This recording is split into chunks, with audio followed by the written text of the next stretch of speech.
back like they never left. That's Triston McKenzie coming back like he has never not been pitching for at least the start of the season. Like he left off last year in the postseason against the Rays, not the Yankees start. And the Guardians are back this week like they never left either. They went into Minnesota 3.5 games out, and we enter the new week with them still 3.5 games out. So the world is just one giant circle. Don't let the flat earthers fool you. You are Locked On Guardians, your daily podcast on the Cleveland Guardians, part of the Locked On Podcast Network, your team every day.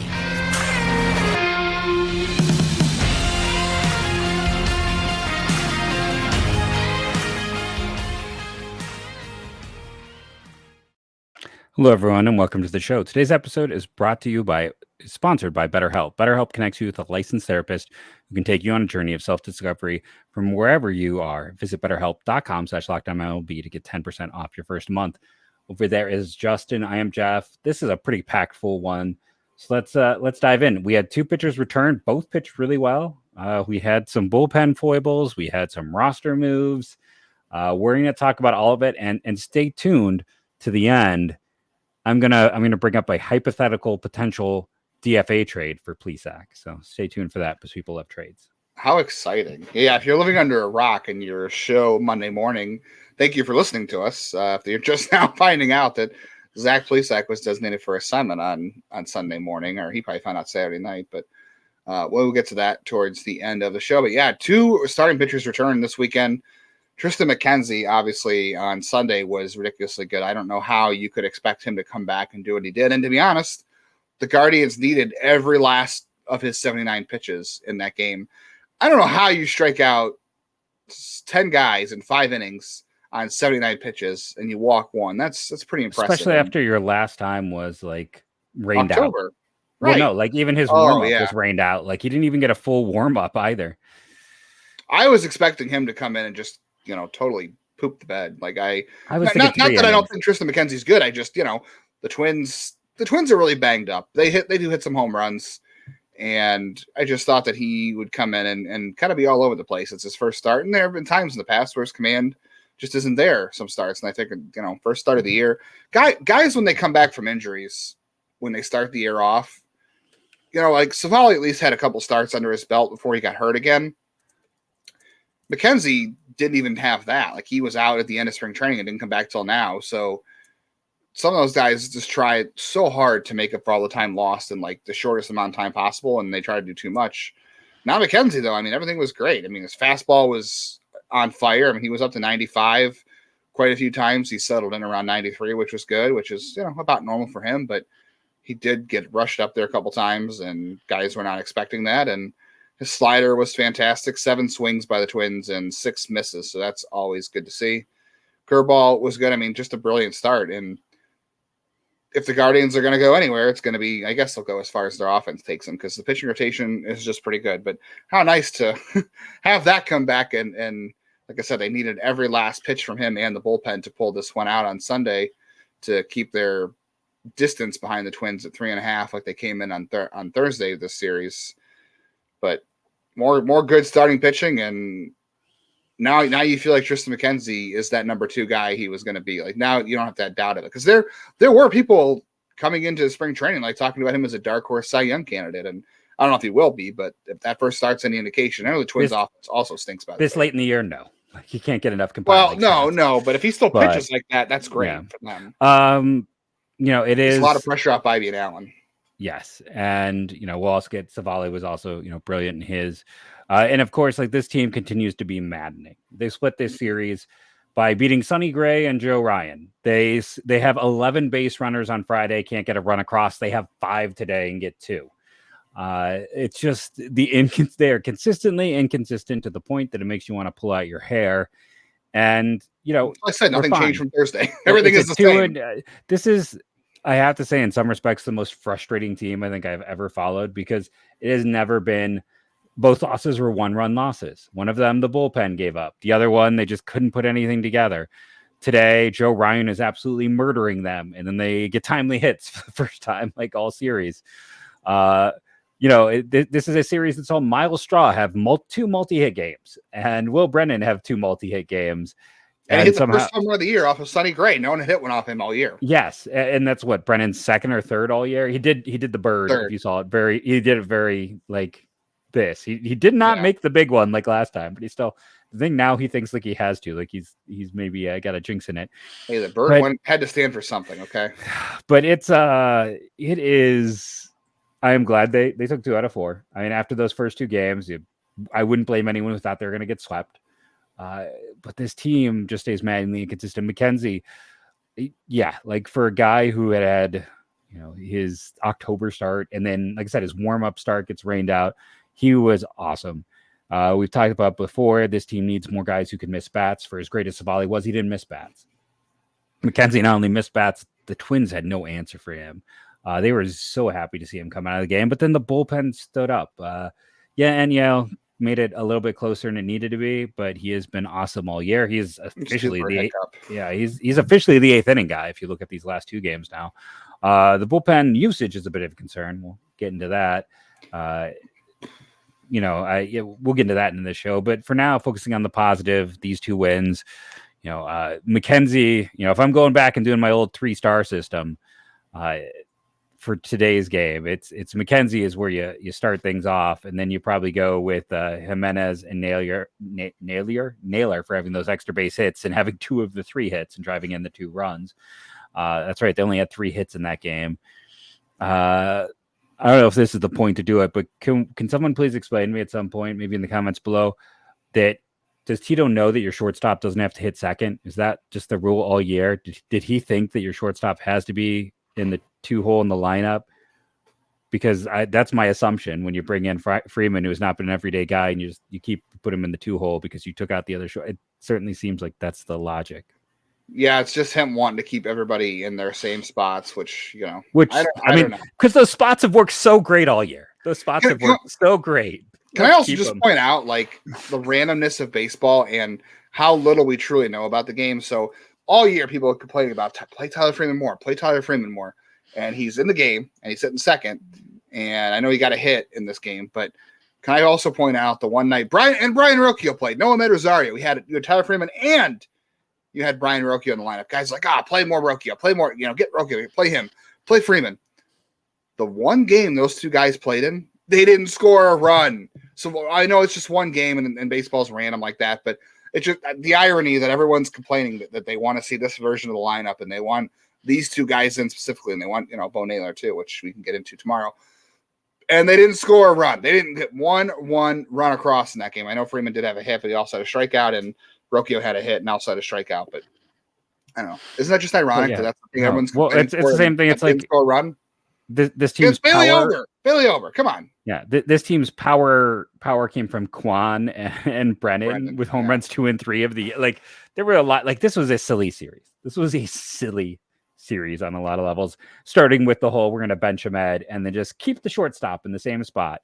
And I don't know if that ever turned into an article from Zach, or Zach just posted the quotes from that interview. I feel like I never read the article, but Terry being like, he doesn't want, like, what good is changing the lineup, or, what are the answers to it? And I'm like, so anything's got to help right now. Let's be honest, they took 2 out of 4, but this was not a good offensive weekend. I mean, they scored after Thursday's game. Yeah. I mean, this was 6 runs over 3 games.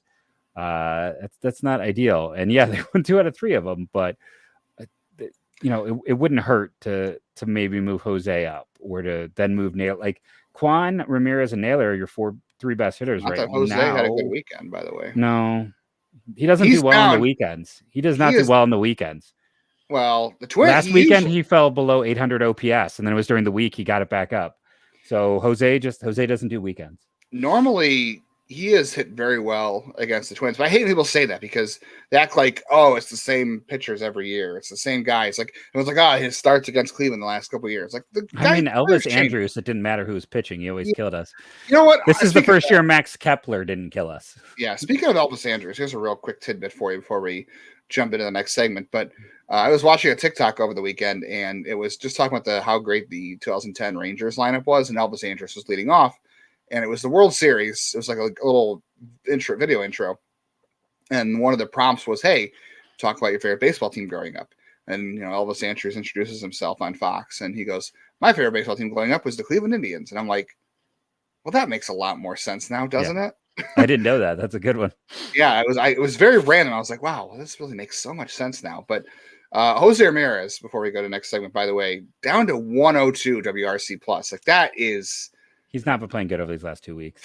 He was fine in Baltimore, and he got a couple of hits out there. He was good. He was bad in St. Louis. He was not good in Minnesota. Yeah, the game-winning hit against St. Louis on Sunday. He did, but the rest of that series was not good. If you go and look up the data, I mean, he fell below an 800 OPS over that weekend. Oh, he was just very bad in the series. Like I think he might have had like 1 or 2 hits this entire weekend. Like it was pretty ugly. They had him really off balance. And, I mean, he did not reach base in the Friday, Saturday, or Sunday games. He was combined. Or no, I'm sorry. He had a walk. He had 1 walk. He had a hit Friday, and he had a hit an RBI on Friday in the loss on Friday. That was it. Or I'm sorry, Thursday. No, Thursday. Yeah. So he had a walk. He had a walk today, which scored the run. So yeah, that's right. That was the one time he reached base. Again, he's having some timely hitting or timely on baseness in this. His OPS is back below 800. It's just he is just kind of in feast or famine. Like I mean, he's still over 100, still over 100 WRC plus, which is good. But like, you need your MVP to be an MVP. Yeah. And Andres Jimenez had another good weekend, so he's starting to get it back together as well. It seems like, and I heard, I'll talk about the coaching adjustment I heard over. We better take that first break. Weekend. Yeah, so we'll talk about the coaching adjustment for Andres Jimenez in just a second.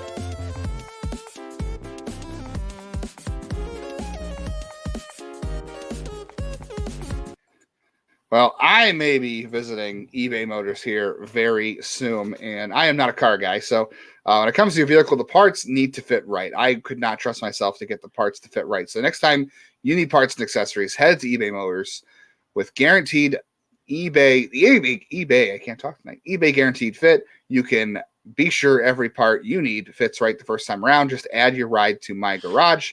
Look for the green check to know your part's going to fit, or you'll get your money back, because just like in sports, confidence is the name of the game when you shop on eBay Motors. And with over 122 million parts to choose from, you'll be back in the game in no time. After all, it's easy to bring home a win when the right parts are guaranteed. So get the right parts, get the right fit, and the right prices on ebaymotors.com. Let's ride.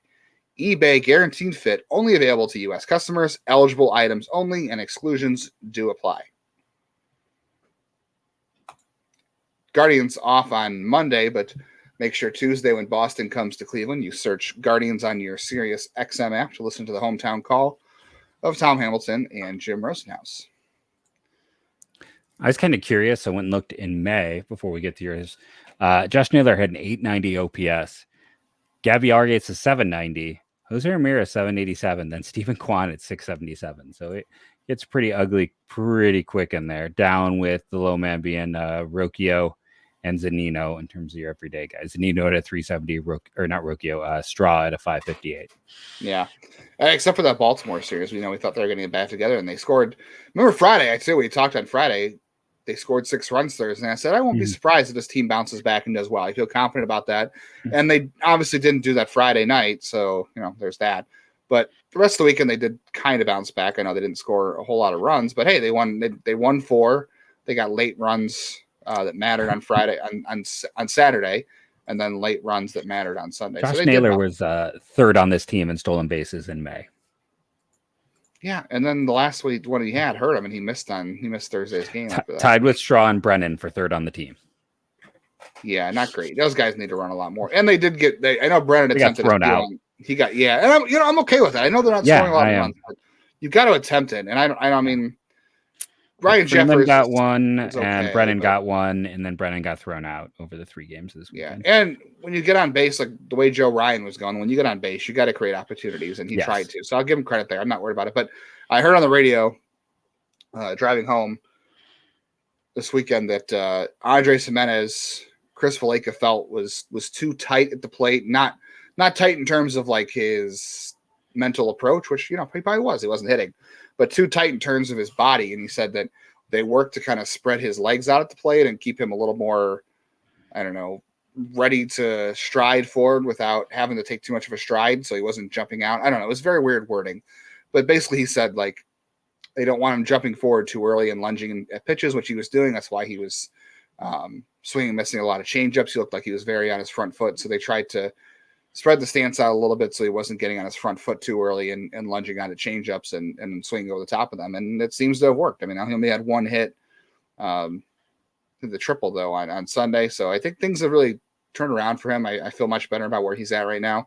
So for all people who say that they don't have any coach, they're not making any adjustments. The coaching's not working.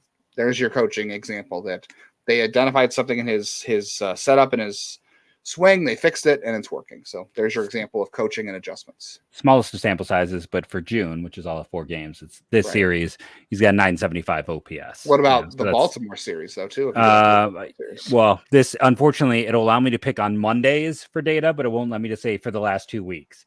I will find one.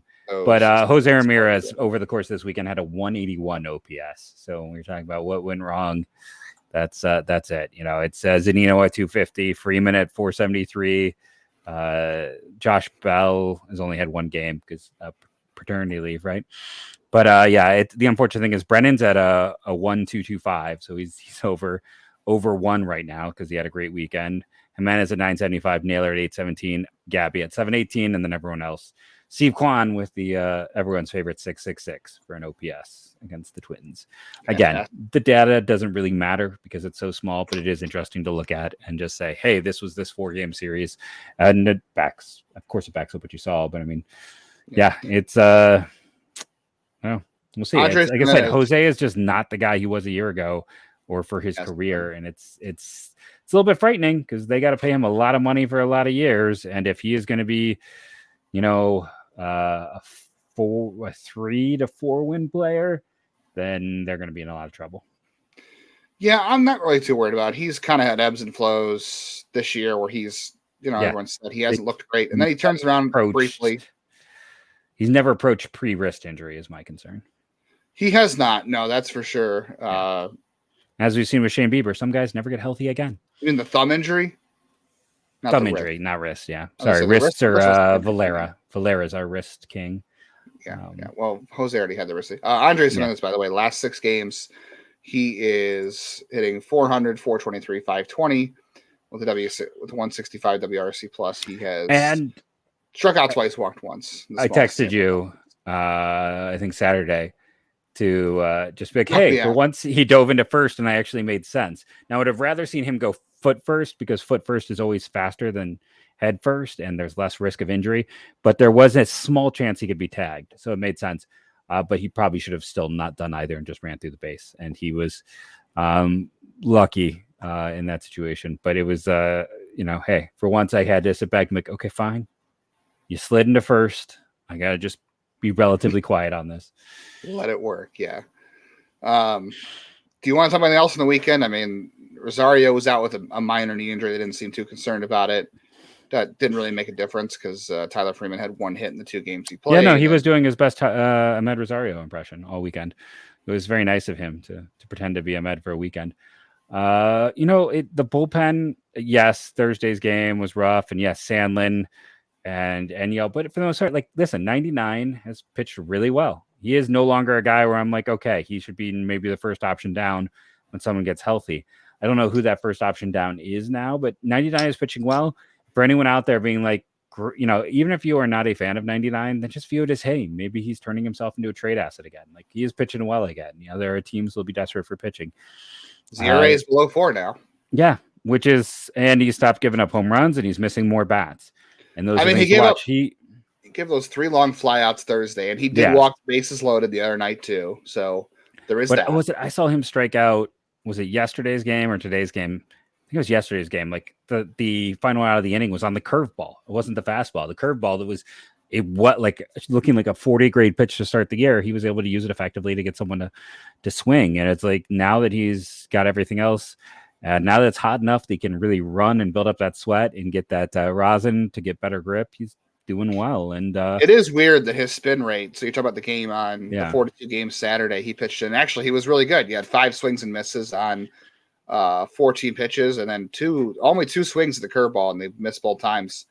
It is ironic that you say that because his fastball spin on Saturday was up 154 RPM. So which is significant. Yeah, it is significant. I don't know. I guess we'll see what happens. I mean, I'm definitely not like. I think he's got to stay. The only reason he was using leverage in those spots, I think, was just because they didn't have any other choices. He's clearly not like, it's no longer Stefan Karinchak Class A. It's definitely Yale and him have flopped. And Hench is in there too, and they trust him and Stefan. Yeah. So I think Karinchak is kind of like their backup leverage guy at this point, and they do when they have to. The last couple outings, maybe they're starting to trust him again a little more. I'm okay with him not being their go-to guy in a leverage spot unless they absolutely have to. Or if the one advantage he brings is that ability to miss bats, which if they have to go into extra innings, there's value in that. Yeah. I always worry about Class A and extra innings because he does, for whatever pitch reason, to contact.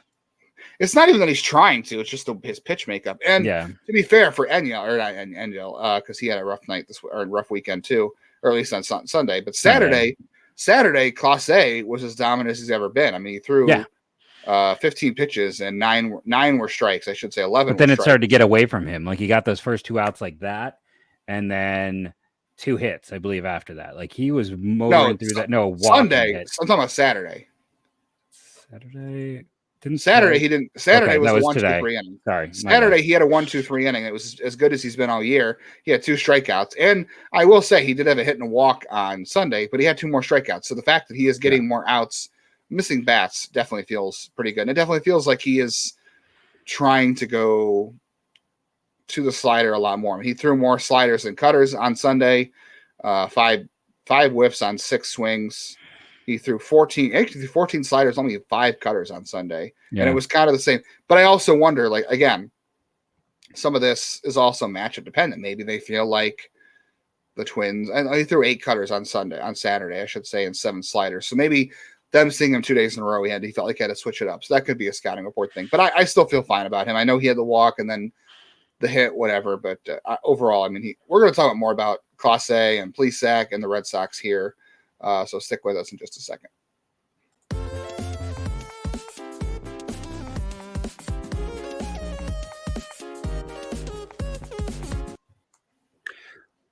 This episode is sponsored by BetterHelp, and I'm excited that BetterHelp is back. That means we did a good job last time. So thank you to BetterHelp for coming back in. And I've been very honest about my anxiety in life, that I'm a very anxious person.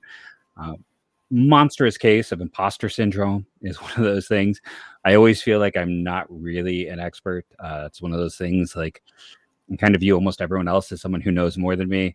It doesn't stop me from getting into arguments online like it should. Like, the best part of imposter syndrome should be that then you don't make those dumb choices that we all sometimes make on Twitter.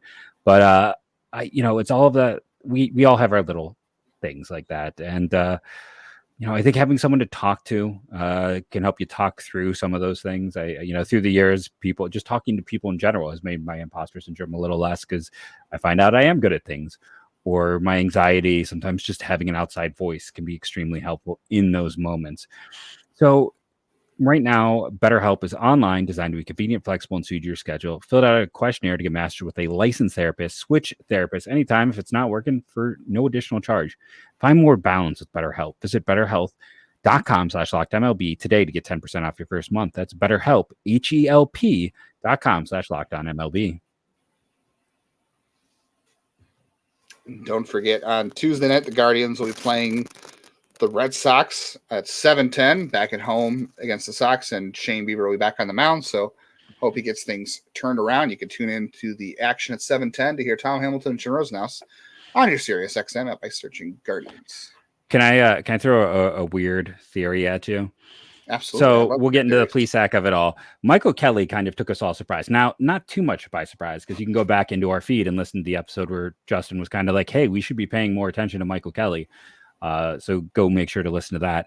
But it was a bit of a surprise. And part of me wonders if they knew they were overworking Trevor Stephan. He didn't appear in Saturday after that Thursday game. He didn't appear Friday or Saturday. They had Gaddis for Friday, and he pitched well coming out of the bullpen. Mm-hmm. Again, I know someone's going to be like, we didn't get Civale enough. Civale was great. We just wish he had missed more bats, but that was a great debut by Civale. I'll say it again. Yeah, better. 5 innings, no runs. He allowed 6 base runners. Like, that's fantastic. It was a fantastic start. His only problem was Triston McKenzie was just unbelievable. So kind of stole his thunder, or not. Yeah, stole his thunder. But that's not against him. But we saw them send down Gaddis, and then bring up Kelly for a day. And I felt like that was just hey, we need someone in case. And then I think some of us, myself included, when Justin texted me, I was mowing my lawn. Either that or I was putting together some Fisher Price outside furniture when Justin texted me that Michael Kelly is getting added. And I think my first response was, oh, is he getting cut tomorrow then? And that wasn't the case. But I kind of see this thing where I think they do want to get a few fresh arms in there from time to time to not overwork this pen. Do you want to talk about Plesac first, or do you want to talk about the ridiculous number of games Clase has been? Oh, we have to talk about the bullpen usage. Absolutely. I'll leave it to you. You lead us into whichever way you want to dive into this next topic next. So there's two ways to look at it, right? So the one thing I've always liked about Tito and going back to the 2016 playoffs, and the playoffs, managing the playoffs is very different than managing in the regular season. And this is a product of the Guardians obviously playing a lot of one-run games. What are they at now? They are now 12 and 16 in one-run games. So they have played 38 one-run games. And they are out of 59 games. Yes, good Lord. So this is what's going to happen. And look, nobody's bullpen is deep enough to survive that. When you have to go to Clase, Stefan, and whoever else, if you have to go to them night after night, nobody's bullpen is deep enough where you can rest those guys, throw somebody else in there. This is why teams trade for relievers at the deadline. This is why relievers are always popular in the trade market, because everybody needs a fresh bullpen arm that hasn't been overworked. You'd love to get a guy who's coming from a crappy team who hasn't been overworked because he just doesn't have the leverage opportunities to pitch because their team stinks, right? Not the case here. So Class A has been in now 30 games out of the, would you say 57 games? 58? 59. 59. So 30 of 59 games. He is over half. So what did you say, Jeff? He's on pace for over 80 appearances? Yes. He is. That cannot happen. Yeah, especially he's got 30 appearances in 59 games. So it's a little over half. Stefan today, after coming in on Sunday, is in 27. Nick Sandlin, who, again, sometimes I think Nick Sandlin's not even on this team. He's been in 21 games, so that's, close to Stefan, not far off. De Los Santos, 24 after today. So, there's a lot of guys in that bullpen who have just been, luckily, Henches was hurt, but it's a hard balance, though, right? Because you have to win the game in front of you. In these one-run games that Cleveland's not hitting, when they have a chance to win a game, Class A, those guys got to be out there because you got to put that game away. You got to put it in the bank. You got to bank those wins where you can if you're going to get to the postseason. And there's the whole argument of okay, how do we keep this guy fresh? How do we keep him ready for the postseason, right? Or how do we keep him good for us to September so we get a shot to get in the postseason versus you got to win the game now because, we need wins because this is, we're struggling. And when we have a lead, we got to protect it. I don't know. It's a tough balance. And there is a history of Tito overworking his relievers. Look at Cody Allen and Andrew Miller's arms falling off. Cody Allen's career ended way before it should. Andrew Miller's, tried like hell to hang on, and Brian Shaw became a noodle and he rebounded and then his noodle got cooked again. So I know he's overworked relievers before. I'd say this year though is a hard balance because they've got to make the postseason somehow after their start. And these guys got to be out there, but I don't know. How do you balance, hey, we got to win today's game by any means necessary, but we also have to keep this guy fresh for September. Maybe we'll be in the playoffs, but you can't just say, okay, we're going to save him for tomorrow because you might not have a lead tomorrow. And every game right now is important the way they've been playing. I think we just got to avoid what blew us up on Thursday, which is we can't be having guys go out there and throw 3 out of 4 games. They got to be better about intentional resting. That's why you need more relievers. Yes, you need intentional resting. So let's say you have a situation, especially someone like Cody Morris, because Tito absolutely hates to have relievers throw more than 1 inning. He seems to hate that with a fire. Cody Morris is being built up to 3 innings. He did it with Andrew Miller, but I think that was that was just the postseason. After that, and they were forced into that too because of the pitching injuries. But Cody Morris, they're building up to 3 innings. So if you call up with Cody Morris, when he comes into a game, he should pitch 3 innings. It should be a piggyback affair, essentially. You should have him throwing 3 innings, 7, 8, 9. Javier Allen. Yeah, he should be throwing the 7th, 8th, and 9th inning with one of those guys. Then that helps one day where you don't need anyone else. Hopefully, as long as it goes well. But you also have to be okay, Class A has thrown 4 out of the last 5 days, or he's thrown 5 out of 7. He needs 3 days rest, and we just don't have it as an option. And I know it's after you call a guy up 3 times, the 4th time they have to pass through waiver. Five. So you can do it 4 times. The 5th time they get option waivers. At this point in time, you've got the ability that like you kind of need to be rolling that a little bit more. I know there is the value to your team, but they need to pull a Tampa. Tampa is still doing this to various degrees. And there's nobody in AAA besides Kelly and Herron and eventually Morris. Yeah. But my point is, if you got Herron and eventually Morris and Kelly, then have them come up for parts of time. And you know what I tell Class A? Well, you wouldn't send Class A down, but it's like, you know what I tell 99? I'm like, okay, you've pitched a bunch here.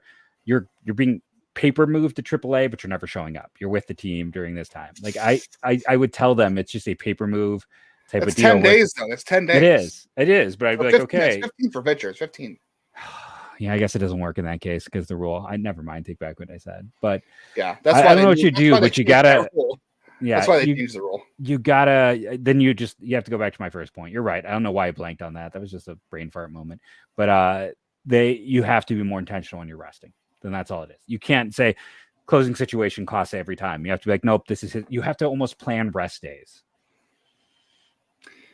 It's a tough balance. It's a tough balance. I mean, they do have to win certain games. They needed like hell to split this series with the Twins after the way the first 2 games started. So you use them on Saturday and Sunday.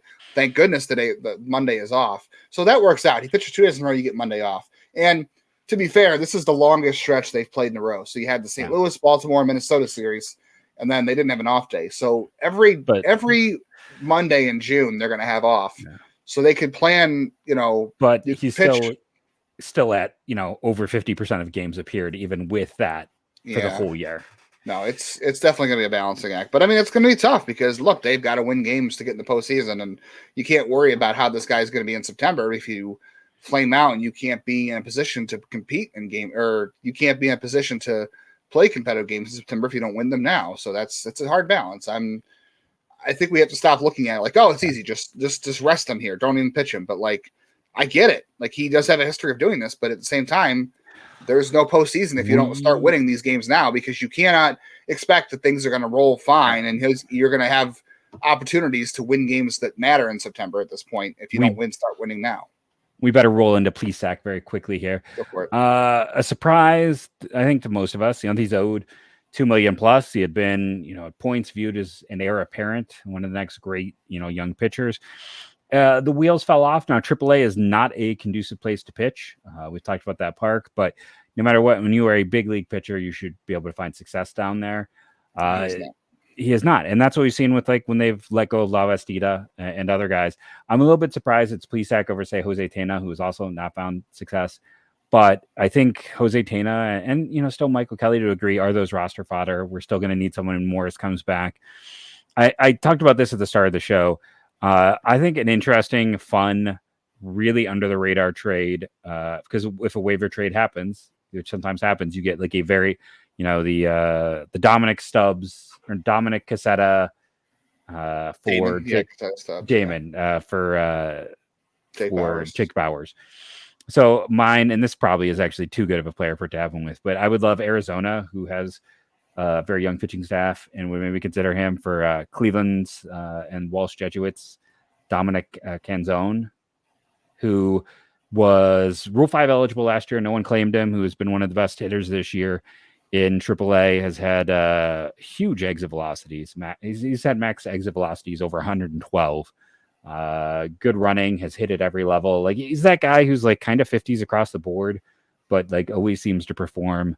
Now here's the thing, being a local kid, to me, that's always a bonus. That's not why you get anyone. But if you're going to get a guy who's a fourth piece, who's Will Brennan blocks him, everyone else blocks him, but he's kind of a left-handed Mike Capriz type, and that could be an interesting name for fun as a deal like that. Somebody will claim Plesac and they will trade for him. I would expect. I know he's making a little under $3 million and he's got options left, so I think somebody will. Yeah, someone will take a gamble. Yeah, the only thing I'm surprised by is that this clearly this means he was never going to be an option again, and I'm just surprised by the fact that now their only depth in AAA is Gaddis and soon Morris. So that's a little interesting. I know some people are going to say, well, they have Cantillo and Williams. Okay, Cantillo shouldn't be pitching in the major leagues this year, at least not until September. They're going to be very careful about his workload. He still has control issues to work on, so I don't think he's an option seriously early on unless they're forced into it. And Williams is also not an option unless there's an opening. They're not going to add him to the 40-man roster just to make a spot start. Like he's not coming up to start a doubleheader, you know? No. It's either he's on the roster or he's not. So I don't think Cantillo and Williams are serious depth options right now, and only Cantillo if you're in a pinch and you don't have any other options. So, like, really, the only guy in AAA is Morris, it's Gaddis and maybe Morris. And I wonder if this means they will stretch out Morris longer than 3 innings. He might be pitching on Tuesday because that was Plesac's spot Tuesday. So we'll see. Tomorrow's show, real quick, we're already running long, but since the Guardians are off on Monday, so Tuesday show, college baseball segment of the week, or high school, or the MLB draft, around the farm, and mailbag. So hit us with your mailbag questions for Tuesday's show. 100%. Yeah. Let me know who you'd like me to talk about for the draft. Otherwise, I've got some names already pulled up. It's college draft. It's draft season, and the tournament's going on. There's a lot to talk about. Yeah. Nick LaRusso, who I believe we talked about before anyone else, is having himself quite the final month of the year. Maybe we'll have to. We had a great weekend. But thank you all. Remember that you are downloading daily, doing your part as part of the Locked On Guardians team, being an everydayer, like Mike F out there, who always has multiple comments. Appreciate your hustle. Thank you for everything you do, everyone, and go Guardians, go.